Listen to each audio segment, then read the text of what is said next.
Endi yana bir juda ham hozirda dolzarb bir mavzuga aylanayotgan bir muammoga aylanib borayotgan mavzuga o'z niyatlarimizni aytamiz. Buni she'r davomida bilib olasiz. Omad tilayman doim, men tolibi yodlarga. Sabr bersin Xudoyim, krediti borlarga. Boymisiz yoki to'ra, ahvolini bir so'rang, puldan gapirmang jo'ra, krediti borlarga.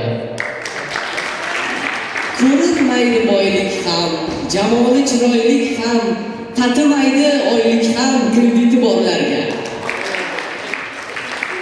Uy olgan, mashina olgan, bebaho koshin olgan, boshiga bir tashvish olgan, krediti borlarga. Krediti bor insonlarga, ustozlarimizga sabr tilaymiz, albatta. Kreditlarni o'z vaqtida to'lab qo'yishni unutmanglar. Hurmat bilan O'zbekiston Respublikasi Markaziy banki. Sog' bo'ling.